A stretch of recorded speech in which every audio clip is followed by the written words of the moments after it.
Buenas tardes, Javier, ¿cómo estás?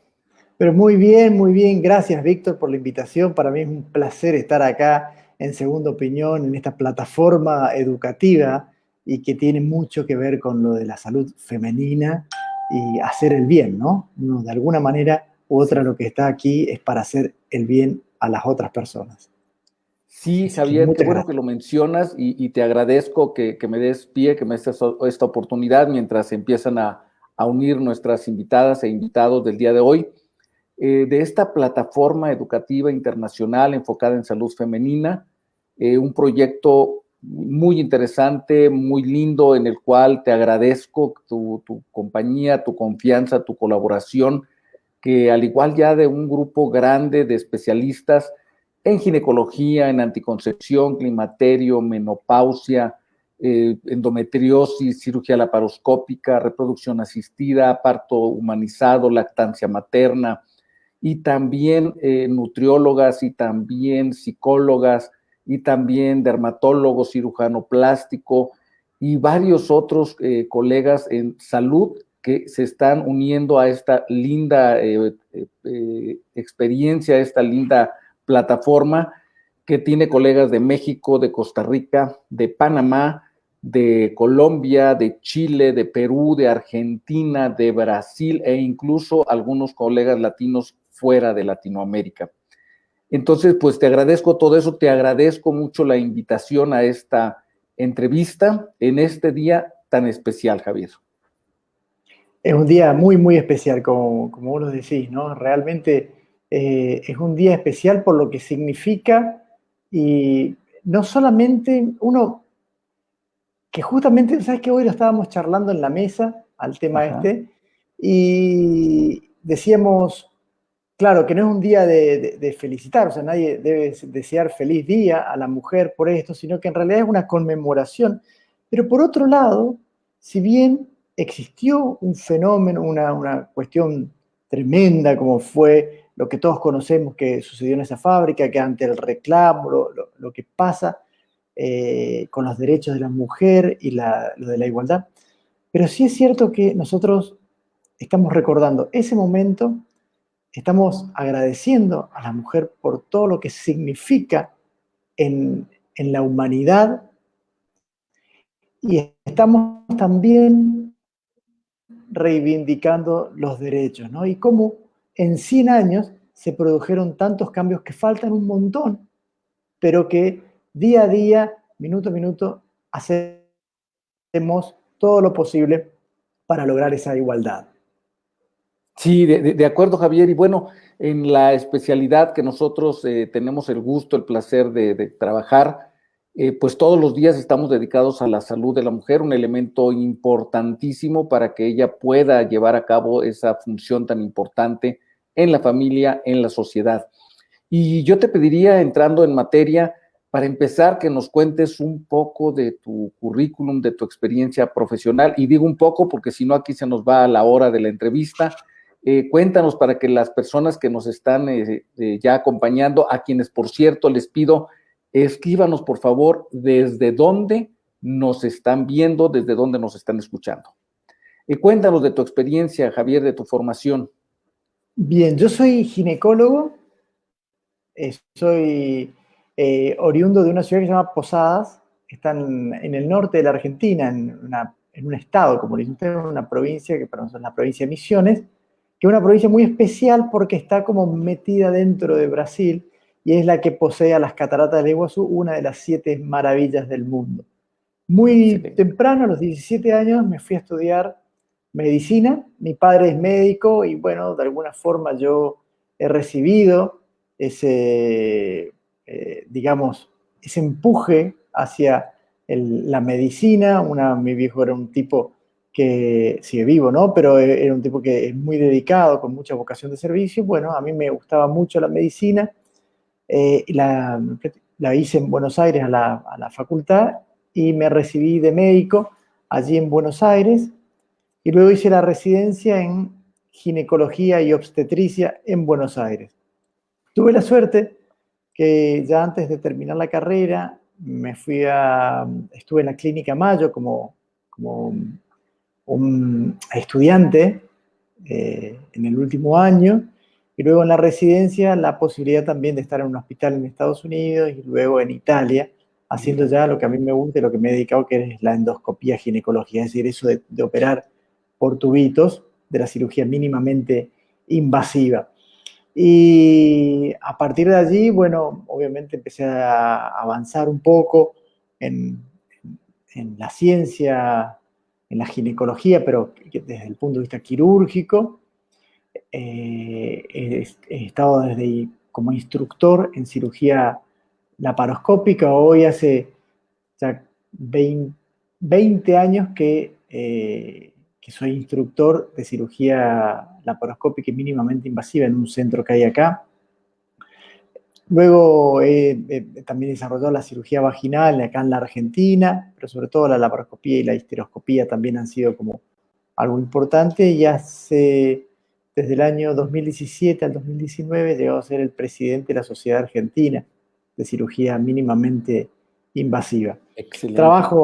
He vuelto a mi provincia ya hace 21 años y trabajo aquí. Y desde aquí, bueno, no me asustó nunca el tema de manejarnos por Zoom, porque siendo del interior de la Argentina, la manera de estar conectados era a través de la computadora, así que en realidad fue un poco más de lo que ya venía haciendo. Así que, pero Sí, bueno, sí, sí. así estamos. Estoy casado con una misionera también, como yo. Misionera, nosotros le decimos no a las que hacen misiones, sino a que es una forma de llamar a los que somos oriundos de las De misiones misión. jesuíticas. Por eso la provincia lleva ese nombre. Y tengo 3 hermosos hijos, a quienes 2 de ellos ya viven en Buenos Aires estudiando en sus carreras. Una, medicina, la mujer, que está estudiando medicina, y me queda otro más pequeño de 14 que vive aquí en Posadas con nosotros todavía. Sí, por cierto, ahora que lo mencionas, pues seguramente en Argentina pasa lo mismo, cada vez hay más mujeres en el gremio médico, antes éramos muchos hombres y pocas mujeres y ahora la tendencia es al revés justamente. Y yo quisiera platicar, Javier, de los cuidados de la mujer en las diferentes etapas de la vida, empezando por la adolescencia, por la etapa de la joven adulta. ¿Cuáles son los cuidados importantes, iniciando por anticoncepción? ¿De qué manera es que tiene que afrontar esta situación? ¿De qué manera nosotros apoyamos a la mujer joven en anticoncepción? Sí, pues es que hay un punto que tiene que ver de esto cuando uno habla de la mujer joven, que yo siempre se los repito en el consultorio y lo charlo mucho, y hago mucho hincapié en la educación, en el conocer el cuerpo, ¿no? Primero, antes de que uno pase al método anticonceptivo, es conocer el cuerpo, cómo funciona, qué características tiene, cuál es el momento de la ovulación, cuánto vive el óvulo, cuánto vive el espermatozoide. Entonces uno tiene una idea de los cambios que va teniendo el cuerpo. Existe un cambio a nivel del día 14, cómo es el flujo, los cambios en ese flujo, las características que tiene. Entonces hacia la predicción, pero sobre todo a esto que hablamos del conocimiento. Y como el conocimiento es poder, uno ya se empodera también de esa manera. Entonces yo soy de los partidarios que empiezo ilustrando esas cosas Ajá. en el consultorio para posteriormente pasar a la anticoncepción. Y la anticoncepción, o sea, que es un problema que viene desde la humanidad misma, o sea, desde que el mundo es mundo, hubo digamos, una necesidad de limitar los embarazos no deseados, ¿no? Cuando vos hablas específicamente, uno habla de la anticoncepción en la mujer, habla estrictamente de los, o por lo menos se entendería de los anticonceptivos orales, que están muy, muy, muy difundidos, muy utilizados, y ya para que la gente empiece a dejar de tenerle miedo a los anticonceptivos de hoy en día, no tienen nada que ver con aquellos de la década del 60. De hace Absolutamente. 60 años ya. Sí, claro, hace 60 años no tienen nada que ver. Entonces, parte de ese imaginario colectivo, ese pensamiento mágico, bueno, pero esto me engorda, me saca celulitis, esto. Yo siempre le digo, empiezo diciéndole que digamos, lo único que no engorda es lo que queda en el plato, ¿sí? Entonces, Por lo único que el gordo se engorda es por la boca, y entonces lo que no tenemos que hacer es, digamos, endilgarle a otro culpas nuestras en todo caso. Si yo como más voy a aumentar de peso y la idea es siempre cuidarnos. Con respecto a los anticonceptivos, pueden ejercer algún grado de retención de líquido, hay de diferentes tipos, pero sobre todo esto que estamos charlando, una pastillita de aquel anticonceptivo de la década del 60 equivale casi a 2 cajas de los de ahora. Entonces, claro que pueden haber alteraciones, pueden haber existido alteraciones, pero se ha corregido eso de una manera tan maravillosa que hemos logrado tener anticonceptivos muy seguros, basados en combinaciones de estrógenos y progesteronas, que son las hormonas sexuales femeninas por excelencia, en forma continua. Hay otro que son de una sola de estas hormonas, que es la progesterona, y que han andado muy bien. Y tan bien han funcionado que empieza a surgir otro inconveniente que es, ¿y qué pasa si yo no quiero menstruar? O sea, ¿por qué tiene que ser? Bueno, y ahí tenemos que contar de que los anticonceptivos orales tienen algún grado de relación con esto de que la mujer tenía que menstruar todos los meses y que por eso se habían de alguna manera diseñado de 28 días, pero que realmente se puede, y de hecho existen anticonceptivos como para que la mujer no menstrue durante más tiempo, o sea, 3 meses, por ejemplo. Y para irnos más lejos, uno puede hablar de una carga hormonal y la utilización de un dispositivo intrauterino con liberación hormonal en donde existe una hipomenorrea, es decir, que no hay sangrado menstrual, o una amenorrea, perdón, una hipomenorrea que hay poco, o amenorrea que no hay, y pueden pasar así 5 años, que son los endoceptivos, los SIU, el Mirena del Sistemas comercio, ¿sí? intrauterinos, sí. Y entonces ahí surge la otra cosa, me preguntabas por las chicas. Entonces, ¿y la chica puede usar DIU? Y sí puede usar DIU. ¿Por qué no debería usar DIU? Bueno, mirá, porque en realidad hace muy poco que tiene relaciones sexuales. Bueno, pero eso no sería un inconveniente en todo caso.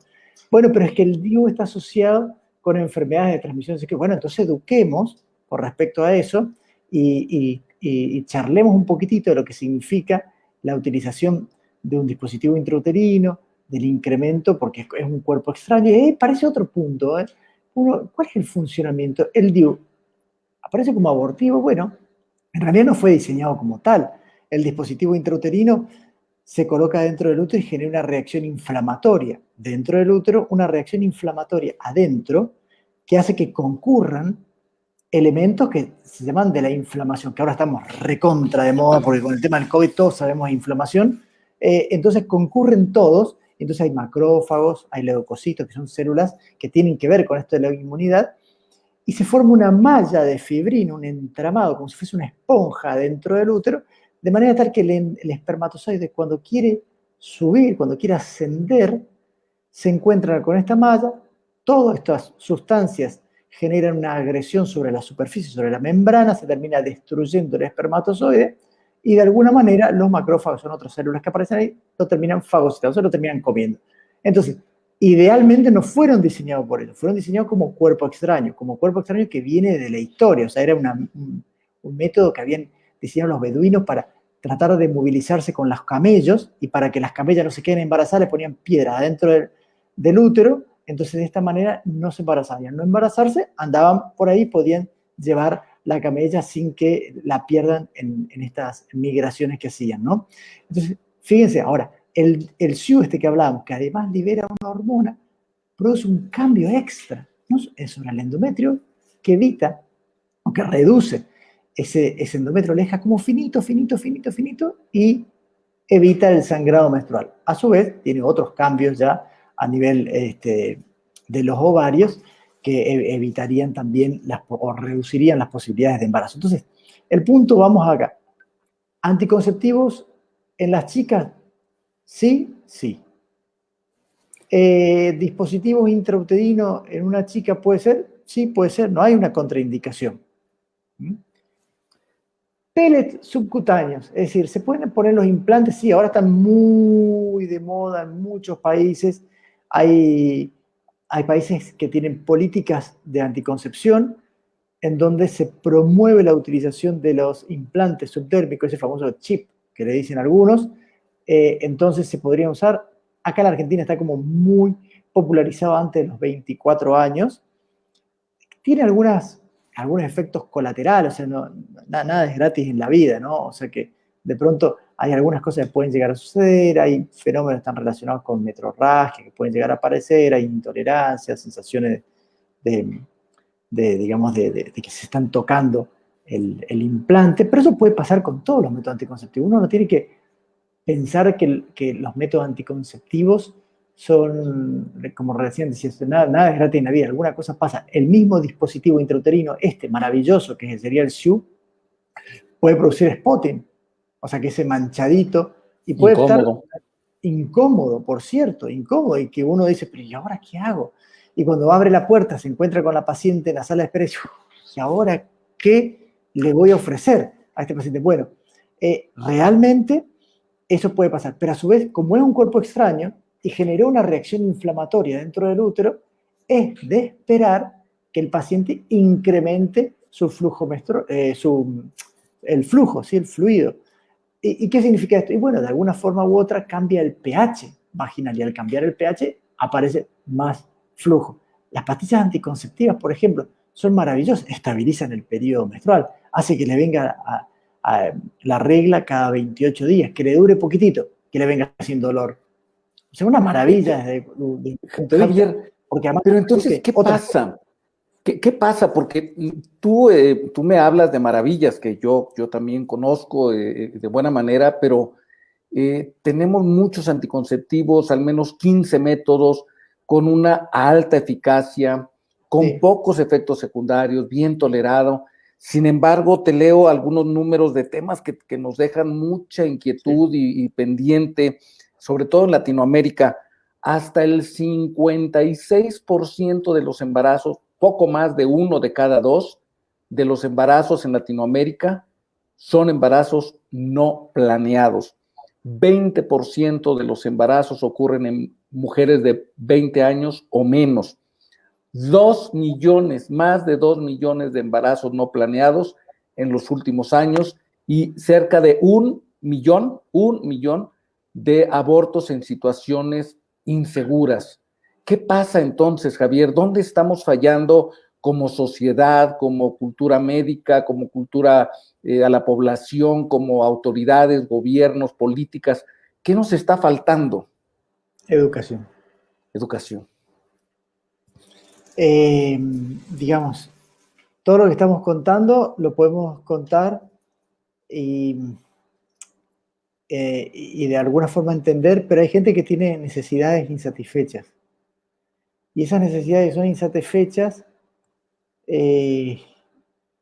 digamos, por ahí no pueden tener acceso a la educación, a la escuela. En la escuela quizás no están tratados los temas como tales, porque hay otras necesidades. Por ejemplo, o sea, acá hay colegios, hay institutos educativos donde se le da una copa de leche y el pan, o sea que se toma más como un comedor. Entonces la necesidad es comer. Sí. ¿Sí? Entonces pasa por otro lado la cuestión. Si uno ve las estadísticas en los países desarrollados, esto no está presente. Entonces, datos no son. Te voy a contar una cosa más que también tiene que ver con esto y tiene que ver justamente con este día. Se dice que el 20% de los embarazos ocurren digamos, en los menores de 18 años, ¿no? Son los embarazos precoces, son embarazos en las edades precoces de la vida. Incluso hay ultra precoces que serían antes de los 15, de lo cual nos estamos hablando de un drama social. Pero hay para que la gente entienda, uno va a una sala de espera de un hospital y hay 1 de cada 5 que es menor de 18 años, ¿sí? Es un dato alarmante. Claro. Pero a su vez, y como si esto fuese poco, 1 de cada 5 de esas, ¿sí?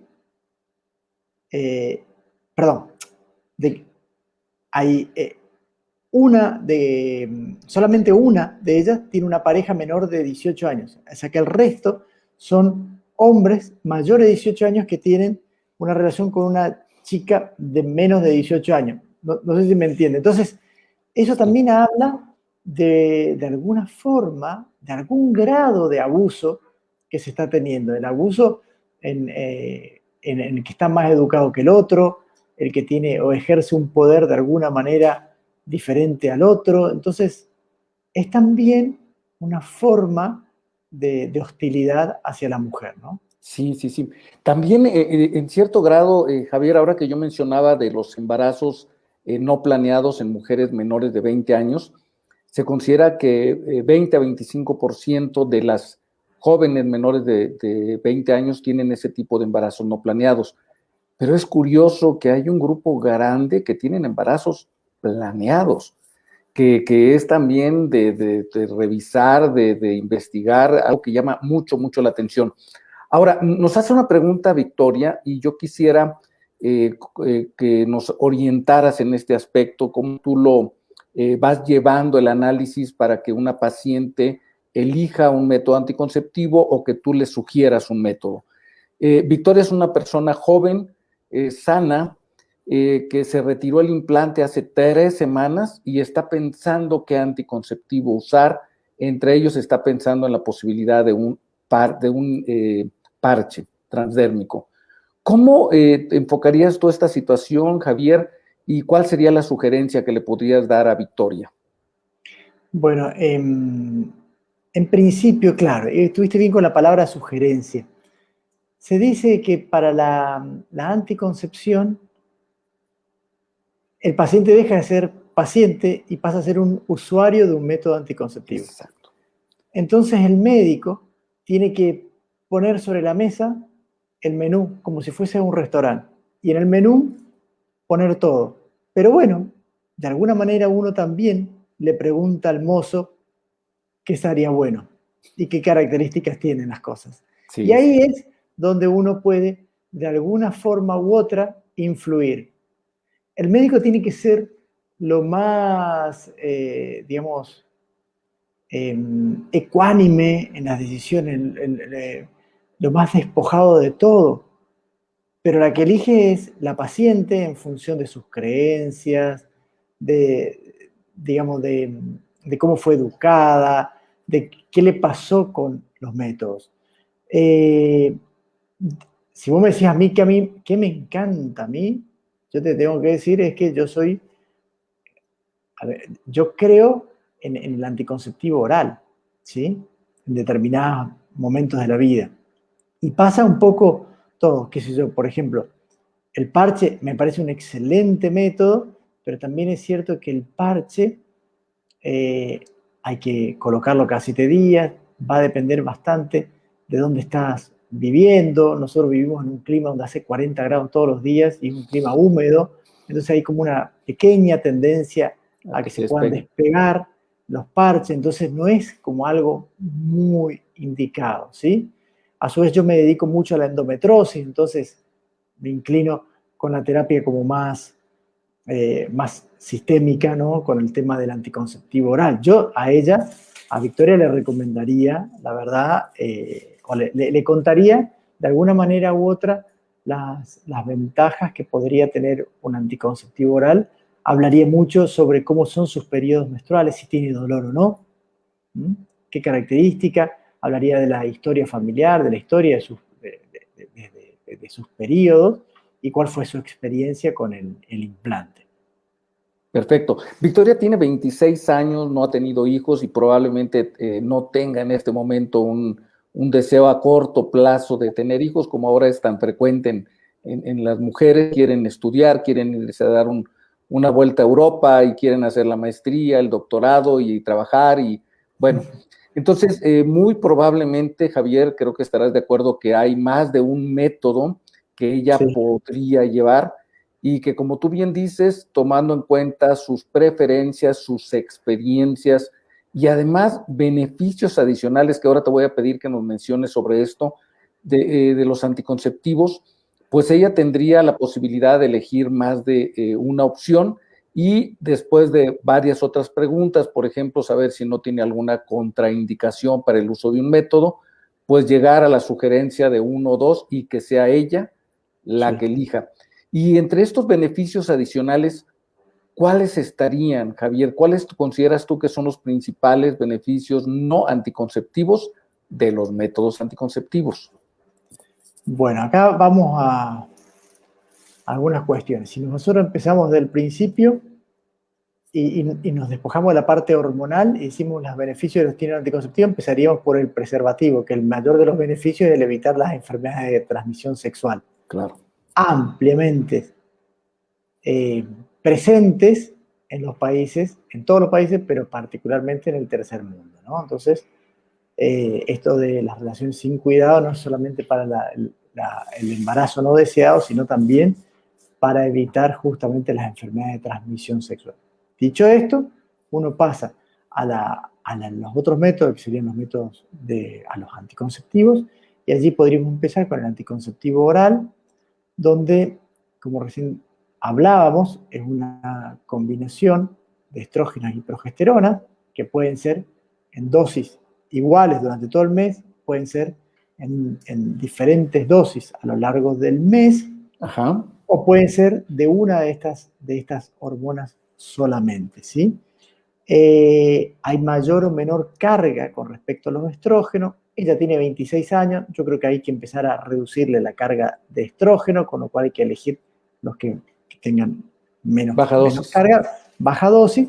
Y lo que hablábamos de la parte adicional, hay algunos puntos que en la mujer existen, que es, la mujer ha naturalizado alguna cosa, no la mujer, sino que la sociedad, el mundo. Y entonces se dice que el periodo menstrual tiene que doler. ¿Sí? O sea, que no pasa nada y viene de generación en generación, viene de las madres que le decían, o de las abuelas que le decían a las madres, que bueno, ya te va a pasar, el día que tengas hijos, o sea, se te van a ir los dolores, y los dolores estaban presentes. La Biblia dice parirás con dolor, pero en ninguna parte dice menstruarás con dolor. Entonces, cuando uno existe un periodo menstrual doloroso, algo no está funcionando bien. Y aparece ahí concomitantemente la endometriosis, ¿sí? Algo que se sabe hace mucho, pero realmente se piensa desde hace poco tiempo. Entonces hay que pensar en endometriosis, así cuando uno ya ve a un paciente que tiene dolor con el periodo menstrual, tiene que pensar en endometriosis. Y dentro de este pensamiento en endometriosis, que es una enfermedad crónica, recidivante, benigna, como es la diabetes o como es la hipertensión, y que requiere un tratamiento donde lo primero que uno dice es, ¿cuál es tu deseo de fertilidad? En caso de Victoria, no tiene deseo de fertilidad próximo. Entonces tendríamos que hacer algo para ¿qué? Para estabilizar la endometriosis, que después si quieres lo charlamos, evitar los embarazos no deseados, claramente, y evitar los dolores. Y ahí entra el anticonceptivo. Entonces uno de los beneficios adicionales sería reducir el estatus inflamatorio en determinadas enfermedades y mejorar el dolor, en este caso, menstrual. Pero como otras connotaciones, hace que el periodo menstrual venga regularmente. O sea, hay mujeres que tienen irregularidades en los ciclos. O viene cada, no sé, 40 días. Bueno, acá viene regularmente cada 28 días porque uno induce y saca. Entonces, esto hace de que pueda hacer un ciclo o reproducir un ciclo de 28 días calcado. A su vez, el sangrado es poquito, es decir, reduce la pérdida. Y eso no es un dato menor. La mujer debe perder, como mucho, 60 mililitros en cada periodo menstrual. Eso equivale más o menos a 3 paños por día. Para que uno tenga una idea, la idea es que el anticonceptivo reduce la pérdida de sangre durante este periodo, durante la regla, durante el periodo menstrual. Entonces ya estamos con estos tres, básicamente, como beneficios. A su vez hay otros, dependiendo de los componentes que tenga y las características como son administrados, habíamos dicho que pueden tener 21 y 7, 24 y 4, que reducen algún estado que aparece en la mujer, un estado de cambio hormonal, es un estado de disforia que puede llegar a aparecer. Hay digamos, tipos de anticonceptivos que estarían diseñados para mejorar eso y para reducir los cambios hormonales que se pueden presentar en determinadas mujeres. Claro. Entonces, vamos a Si te parece, Javier, a pasar a la siguiente etapa, estamos ya llegando a la mitad de la Ay, ay, entrevista. ay. El Es que vos tiempo que me teníamos dejás hablar a mí. se va muy rápido el tiempo. Si me permites hacer un breve resumen, tenemos una gama amplia de anticonceptivos de muy alta efectividad, que son bastante seguros, bien tolerados en general. ¿Qué nos falta? Acercarnos a tener fuentes confiables de información, como es esta plataforma, Segunda Opinión, acercarnos a profesionales expertos en el tema que nos van a permitir elegir el mejor método anticonceptivo de acuerdo al plan de la mujer, plan de la pareja también, a las preferencias, a las experiencias previas, a los antecedentes en salud y finalmente que la mujer pueda elegir y desarrollar su plan de vida. Ahora, la otra situación, Javier, importante en esta etapa de la mujer joven es el de la detección oportuna del cáncer de cuello uterino, que va de la mano, muy de la mano de la infección por virus del papiloma humano. ¿Qué nos puedes platicar al respecto acerca de esta situación, cómo detectarla, cómo prevenirla? En primer lugar, hay que contar de que va a cambiar, pero que en este momento se podría decir que hasta el 80% de la población puede estar infectada por el virus del HPV. Entonces, empecemos a no desesperarnos. ¿Mm? Cuando uno dice HPV, es como que yo te diga perro. Dentro de los perros tenés el chihuahua, tenés el caniche y tenés también un rottweiler, un mastín napolitano. Entonces acá también hay HPV que pueden ser el 6, el 11, que serían un caniche. Y tenés un 16, un 18, un 31, un 34, que son de estas otras razas, que es el mastín napolitano, el rottweiler, Agresivos. que son más agresivos. Y esos son los que están relacionados con la patología del cuello del útero. Y se dice que el cáncer de cuello de útero está relacionado directamente con alguna de estas cepas más agresivas de los HPV. Entonces, la pregunta es, ¿y cómo entra el HPV? Bueno, el HPV ingresa al organismo a través de las relaciones sexuales. Ya está, eso es así. ¿Sí? No Entonces, es en algún porque momento... fueron a un baño sucio, a la No, no, no, piscina, no. no, no. Entonces, entraban por ahí, se produjo una efracción en la mucosa, así como un pequeño rasgadito mínimo, intrascendente, nada, y a partir de allí entró el HPV y hay áreas donde, por supuesto, existe como más vulnerabilidad. Entonces, en el cuello del útero hay un área, está el cuello del útero que tiene como una parte interna, que es la que produce ese moco cervical que habíamos dicho, que en el día 14 del ciclo es transparente, elástico, filante, como la clara del huevo, y una parte externa del cuello del útero que es la que está en contacto con la vagina. Cuando cambian, estas células se llama zona de transformación, y en esa zona de transformación es como una zona muy vulnerable donde pueden asentar los virus del HPV. Entonces, ¿qué tendríamos que hacer? En principio, hacer un control del cuello del útero, que hasta ahora se puede hacer de múltiples maneras, pero sigue siendo el screening, el Papa Nicolau, que es para estudio de la citología del cuello del útero, que idealmente es tomar una muestra de varios lados, pero particularmente de esta zona de transformación, esta zona de cambio de los epitelios, y que nos va a dar un detalle de cómo se encuentran las células de ese lugar. La pregunta es, ¿y cuándo me lo empiezo a hacer? Bueno, idealmente al año o a los 2 años de haber iniciado las relaciones sexuales. Y lo repito anualmente, y si tengo varios papanicolaos normal, uno puede espaciar incluso un poco más según las reglas. ¿Y hasta cuándo? Y bueno, se dice que hasta los 65 años, de estar todo muy bien con los últimos papanicolaos normales, no sería necesario continuar con el papanicolau. Y del otro lado tenemos al HPV. Entonces, para el HPV, si yo veo que está asociado al cáncer de cuello, lo que tengo que hacer es prevenirlo. Y ahora que estamos tan de moda con la Sputnik, con todas las cosas, también hay una vacuna para esto. Y la vacuna lo que hace es dar este virus para que el organismo genere una inmunidad, sobre todo con los más agresivos, y haciendo de alguna manera esta reacción cruzada para cubrir al 80% de los tipos de HPV. Esa vacuna está en el calendario en la Argentina, en el calendario de vacunación, y se aplica a partir de los 11 años a las chicas y a los varones. Porque si uno da, la otra recibe. Claro. Entonces, Y hay si que uno se aplicarle, protege y el otro no, pues de nada claro, sirve. entonces, de nada, entonces se da a los dos. Entonces esa vacuna se da a los dos a partir de 11 años. Entonces la pregunta es, ¿y si yo tuve relaciones, me podría beneficiar? Sí, te podrías beneficiar. ¿Y hasta cuándo yo me puedo vacunar con la vacuna del HPV? Bueno, se dice que hay una buena reacción inmunitaria, o sea, hasta los 26 años, más, años menos, y que después empieza a decaer. No significa que no te va a hacer nada, algo hace, pero ya no va a ser la misma reacción que nosotros esperábamos a los A los 11 11. años, ¿sí? Cuando iniciábamos la vacunación. Entonces, entender de que el HPV está relacionado con el cáncer del cuello de útero, que la manera de la vacuna que tenemos es el control, el conocer esto, que hay que vacunarse a los 11 años y que fíjense que un dato también importante, para que aparezca un cáncer de cuello uterino pasó un montón de tiempo. Y en ese montón de tiempo, ¿qué hicimos? Bueno, Ese es el ese es punto. el punto ahí, Javier. Otra vez voy a ir a las cifras que son espeluznantes, de miedo.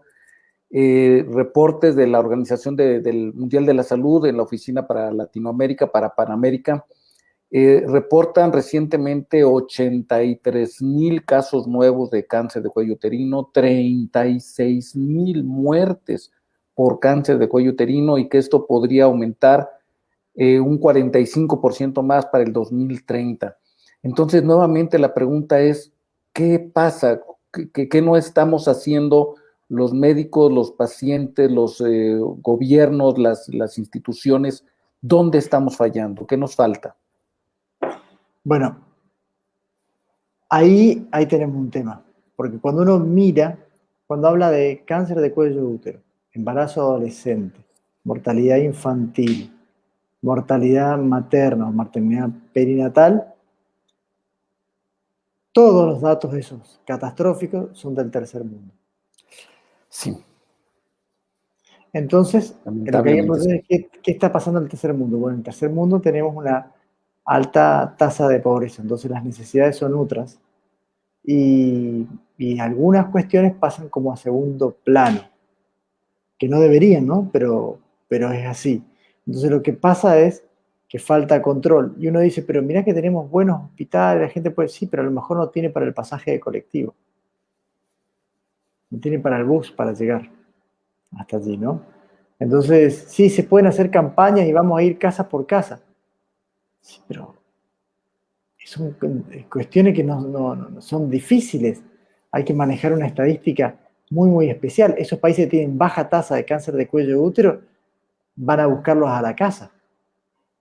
Saben quiénes son los vecinos del barrio. Yo no sé quiénes son los que vienen al lado mío. Sí, definitivamente hay un impacto muy grande en nuestros países relacionado con falta de poder económico, poder adquisitivo y también con falta de cultura. Entonces, Javier, si estuvieras tú de acuerdo, pues nuevamente insistir en la cultura, en el conocimiento de que hay una vacuna que está disponible en Sí. muchos países, afortunadamente, que hay que acudir al Papa Nicolau famoso, aunque sea incómodo, que también tenemos colposcopía, que también tenemos la posibilidad de detección de virus del papiloma, y que detectado a tiempo, esto tiene una curación cercana a qué número te gusta, si pudiéramos hacer todo de manera eficiente. Acá, si nosotros pudiéramos detectarlo en los países desarrollados, la diferencia está en que aparecen los casos, pero aparecen precoces, aparecen en estadios tan iniciales que serían, no sería como un cáncer, sería como una lesión Precanceroso. precancerosa. Entonces, en el peor escenario es que tengan una lesión de alto grado y que requieran una técnica quirúrgica, que sería una conización. Entonces, la posibilidad de control de la patología es altísima.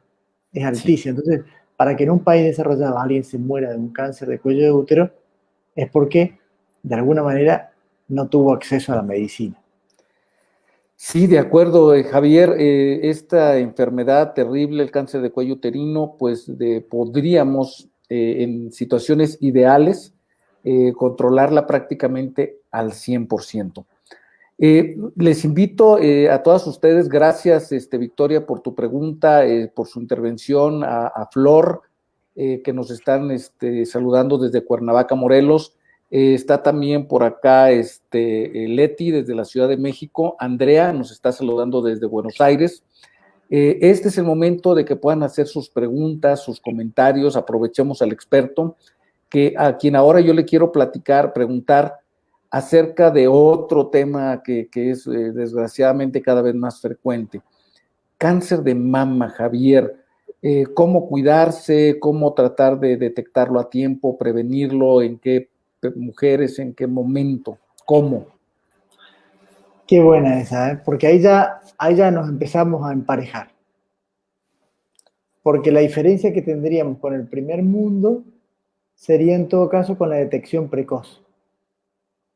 No con que haya más o menos, como en el otro caso, como en el cuello del útero, sino que en la mama es la detección precoz. Y ahí empiezan a haber algunos detalles, ¿no?, a tener en cuenta. El cáncer de mama detectado precozmente tiene una curación altísima. ¿Sí? Alta, alta. ¿Y qué significa detectarlo precozmente? Significa hacerse una técnica de screening, de tamizaje, de detección de la mayor cantidad de patología, que hasta el día de hoy, para hacerlo ampliamente, continúa siendo la mamografía.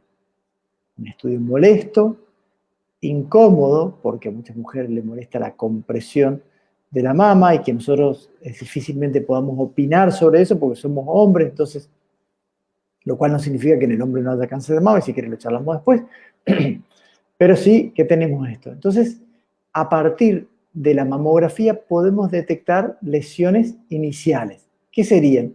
Bueno, por ejemplo, que existan microcalcificaciones, es decir, que el cáncer se va a manifestar porque aparecen unos depósitos de calcio dentro de un sector de la mama, y eso, por la característica que puedan tener, la simetría, las irregularidades, la agrupación, nos lleva a pensar de que puede estar, o podemos estar en presencia de, como lo decimos, una patología en la mama, que cuando uno hace una mamografía le pone una clasificación para estandarizarla. Entonces dice que esto puede ser 1 o puede ser 5, ¿sí? Y hay un grado de sospecha.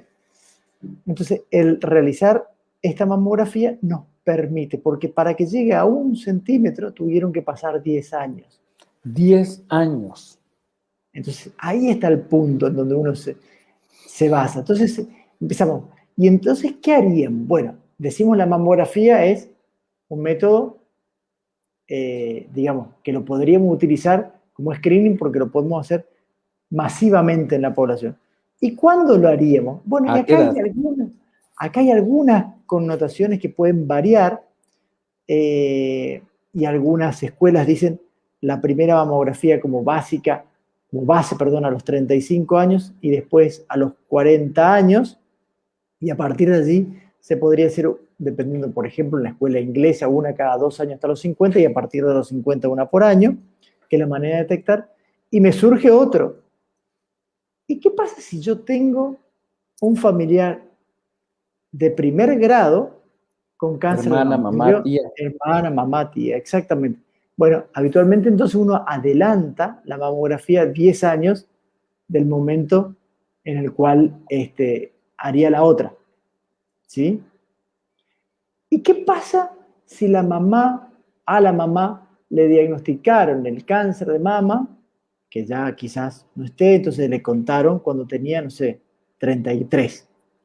Entonces eso nos tiene que llevar a pensar de que en realidad puede haber allí algo genético que tenga que ver con alguna mutación y que entonces requiera una consulta con alguien que haga genética, con la gente de genética. Vamos como complejizando las cosas en función de lo que vamos, pero siempre está un dato que es importante, es la pregunta del médico y la capacidad de escuchar al paciente y cómo llegar.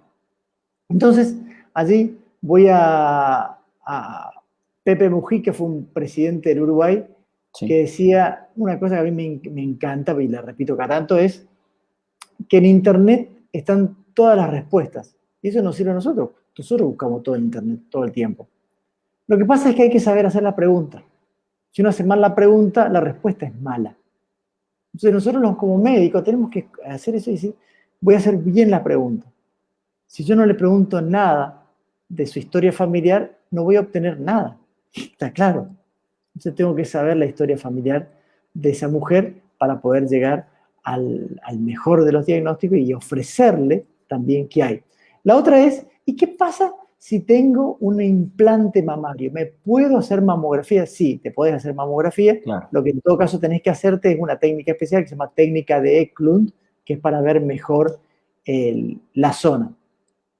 ¿Y existiría algo mejor que la mamografía en algunos casos de este tipo? Bueno, sí, también podríamos recurrir a una resonancia de mama para ver determinados sectores, podemos hacer lecturas digitales en el caso de las mamas, o sea que hay determinados métodos complementarios que nos ayudan un poco más, pero nos estamos escapando del screening, ¿no? El screening es la mamografía, que es como yo detecto precozmente y a lo que queremos llegar, que es a tratar que si es una patología maligna, yo le puedo ofrecer un tratamiento que le dé la posibilidad de una sobrevida a largo plazo. Sí, sí, totalmente de acuerdo, Javier. Aprovecho para hacerte llegar saludos de Julia Cantú de New York City. ¡Pah! Tan, Mira cómo tan, estamos, ¿eh? tararam. Vamos, estoy bien. ¿Eh? Ahora, hay otra situación aquí muy, muy importante, Javier, que a muchas mujeres, llegado el momento cercano a la menopausia, y que nosotros pensamos en buscar la manera de mejorar su salud en esa etapa tan especial de la mujer, y pensamos en un momento dado en ofrecerle un tratamiento con hormonas, y la mujer tiene mucho, mucho miedo a la hormona por el cáncer de mama.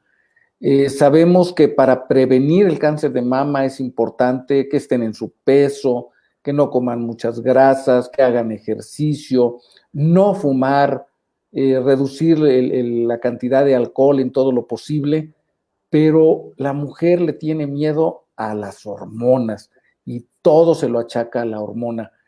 ¿Qué nos puedes platicar al respecto, Javier? Bueno, vos sabés que esto es como todo en la vida, ¿no? La cosa es como un péndulo. En la década del 90, si estaba como medicalizada la menopausia, y si uno no daba hormonas, estabas como out. Eras un médico de antes, no existía. Y vino un Antiguo. estudio, muy antiguo, sí, sí, sí, un médico en blanco y negro eras. Y de pronto, en el año 2002, aparecen los resultados de un estudio muy importante en donde encuentran una asociación entre la terapia de reemplazo hormonal y un incremento en el cáncer de mama.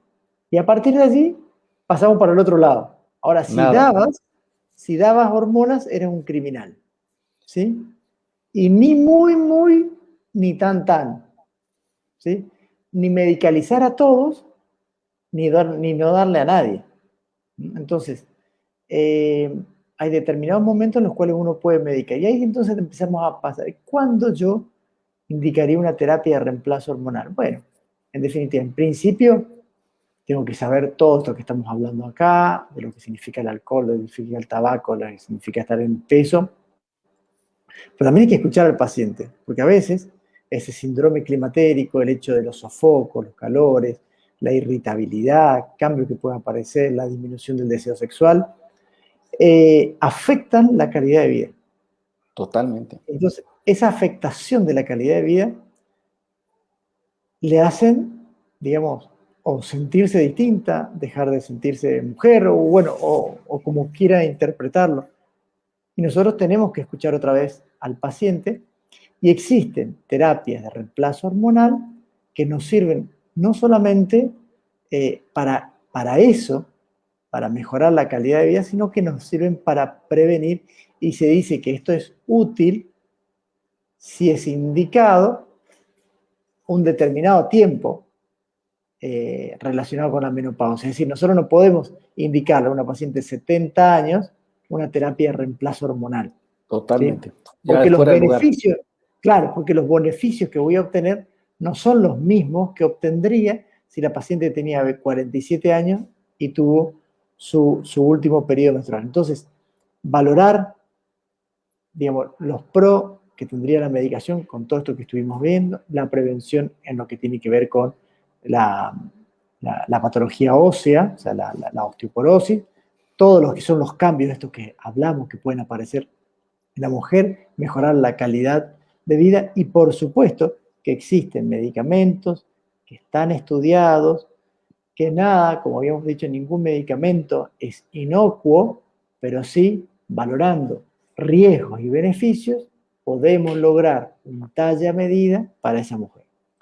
De acuerdo también, Javier, contigo, porque también tenemos la mujer que es muy reacia a recibir un tratamiento hormonal para su menopausia, tiene mucho temor de cáncer de mama y pues resulta que nunca le dio cáncer de mama, pero tuvo osteoporosis y tiene problemas con la libido y con el insomnio y con dolores y con trastornos de varios grados y además empieza a subirle la presión y poco más adelante, a los 60 años, 65 años, puede tener incluso un problema cardíaco, una enfermedad cardiovascular o cerebrovascular.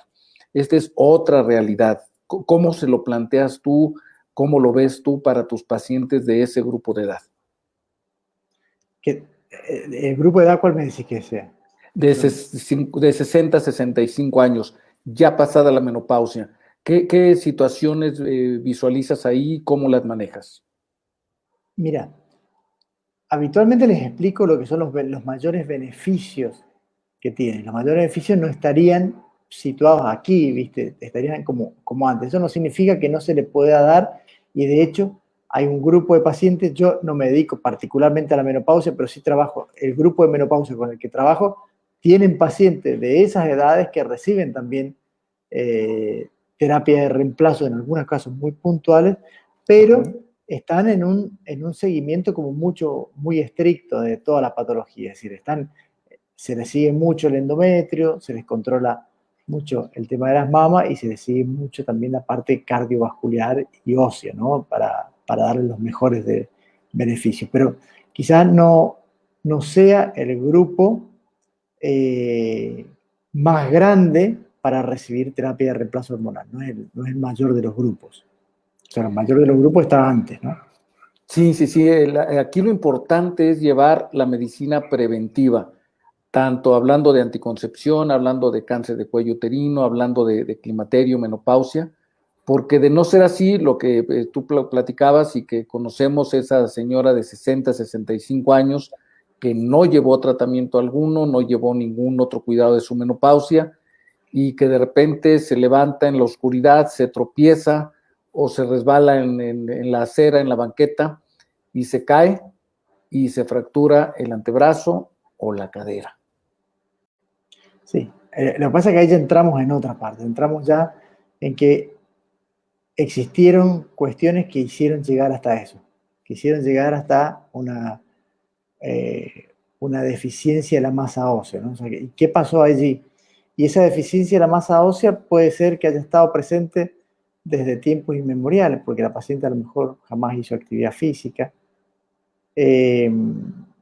no comió adecuadamente, ahí es otro de los problemas también de la época. Por un lado tenemos una epidemia de obesidad, entonces vos decís que uno de cada 4 chicos es obeso, pero por otro lado también tenemos en los adolescentes y en un grupo etario ya que viene hace un tiempo, en donde hay una distorsión del esquema corporal y esa distorsión del esquema corporal hacen que no se nutran adecuadamente. Y esa falta de nutrición adecuada que tiene que ver quizás con la adolescencia, y sabemos que la masa ósea hasta los 25. Después de los 25 ya no más. Entonces tenemos ese tiempo como para poder lograrla, y si no se logró allí, a ver, si yo tenía que llenar el vaso de agua y no lo llené y luego empiezo a perder, no es lo mismo cuando está lleno que cuando está por la mitad. Claro. Si está por la Claro, mitad, claro. entonces el problema empezó antes. No, a lo que se le Y suman además, otras cosas. Javier, además de que no comieron bien y además de que no se ejercitaron bien, pues ahora también con esta situación de que a la mujer le ha gustado el tabaco y le ha entrado con singular alegría, pues tenemos otro problema más. Sí, sí, eso ya entramos en la parte de las sustancias tóxicas que te generan trastornos vasculares, la parte del incremento en determinadas patologías neoplásicas,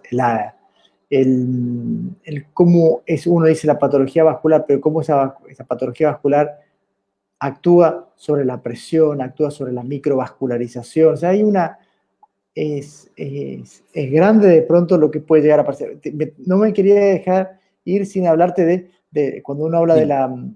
de la osteoporosis, también nos está faltando contar de que hay otro que parece como si fuese un descubrimiento de los últimos tiempos, que es la vitamina D, ¿no?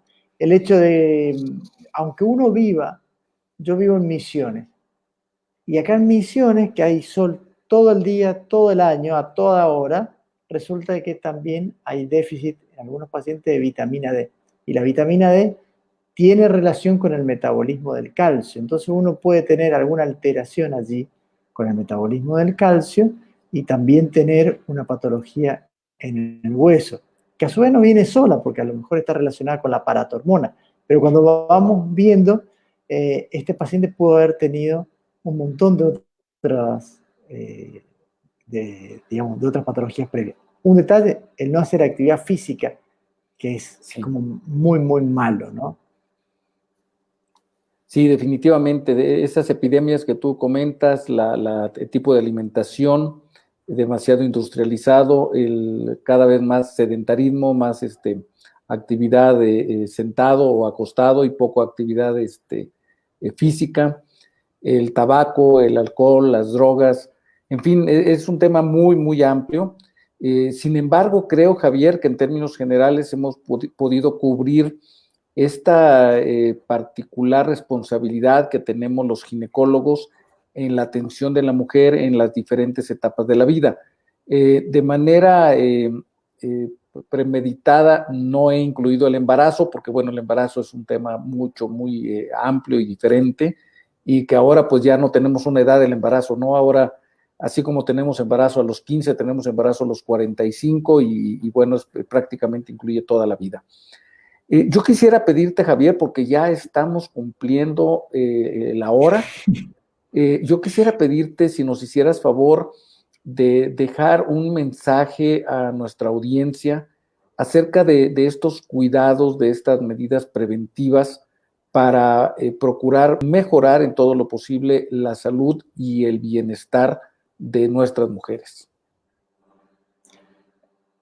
En principio, decir que ha cambiado la expectativa de vida, que en la época de Jesucristo la gente, las mujeres se morían a los 23 años, en el Renacimiento a los 28 quizás, 29, en 1850 a los 40 y pico, y ahora ya hemos pasado la barrera de los 80.